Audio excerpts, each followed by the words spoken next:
নমস্কার, শিক্ষানুরাগী ঐক্য মঞ্চের ইউটিউব চ্যানেল আপনাকে জানাই স্বাগত।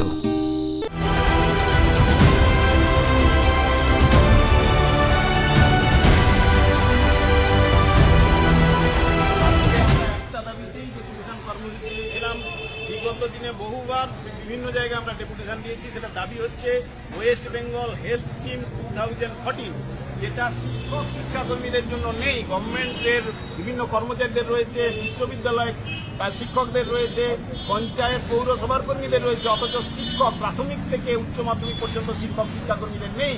এ দাবি আমরা বিভিন্ন সময় তুলে ধরেছি এবং আজকে যেটা মুখ্যমন্ত্রী এবং মুখ্য সচিব তারপর ফিনান্সে আমরা এই দাবিটা তুলে ধরার জন্য এসেছিলাম। আমরা পূর্ব ঘোষিত কর্মসূচি বারবার ইন্টিমেশন দিয়ে আমরা ডেট চেয়েছি, দেওয়া হয়নি। তারপরে আমরা নিজেরাই ঘোষণা করে প্রকাশ্যে জানিয়ে এসেছি।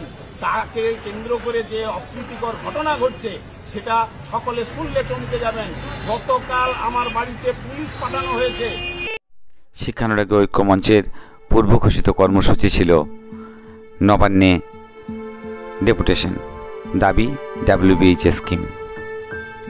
কিন্তু তার আগের দিন রাজ্য সম্পাদকের বাড়িতে পুলিশ পাঠানো এবং তিনি যখন 25শে ফেব্রুয়ারি যথাসময়ে প্রতিনিধিমূলক ডেপুটেশন কর্মসূচির জন্য নবান্নের অভিমুখে আসছিলেন, তাকে একাকী সাঁতরাগাছি থেকে গ্রেপ্তার করা হয় এবং যেভাবে হেনস্থা করা হয় তা কুখ্যাত রাওলাট আইনকেই আমাদের মনে করিয়ে দেয়। শুনুন তাঁরই কথায়। 25 তারিখ নবান্নে মুখ্যমন্ত্রী, chief secretary, additional chief secretary তাদের কাছে আমরা একটা ডেপুটেশন দেব। তার দিনক্ষণ বহুবার চেয়েছি আমরা, সেটা পাইনি। তার জন্য আমরা নিজেরাই একটা ডেট ঘোষণা করেছি এবং সেটারও ইন্টিমেশন দিয়েছিলাম। সেই ইন্টিমেশন দেওয়ার ভিত্তিতে আজকে আমরা এসেছিলাম। কিন্তু আমরা অদ্ভুতভাবে লক্ষ্য করলাম যে একটা সাধারণ, আমরা এখানে জানি জমায়েত করা যায় না, আমরা মাত্র এখানে 10-15 জন উপস্থিত হয়েছি। আমরা সেভাবেই বার্তা দিয়েছিলাম। সেই জায়গা থেকে সাঁতরাগাছিতে আমি নেমেছি।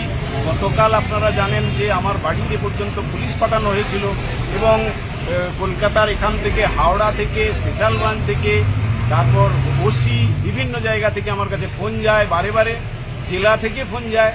আমি অবাক হয়ে যাচ্ছি যে একটা ডেপুটেশন কর্মসূচির জন্য এই যে অবস্থা।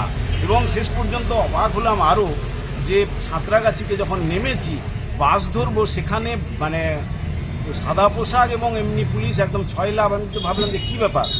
দেখা গেল আমাকে পিছু ধাওয়া করছে অনেকে। বাসে উঠেছি, সেখান থেকে বলছে নামতে হবে আপনাকে।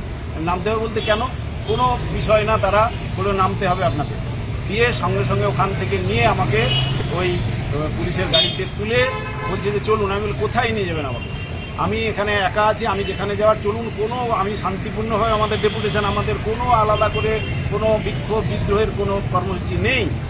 কিন্তু তবুও আমাকে শিবপুর থানায় নিয়ে যাওয়া হয়।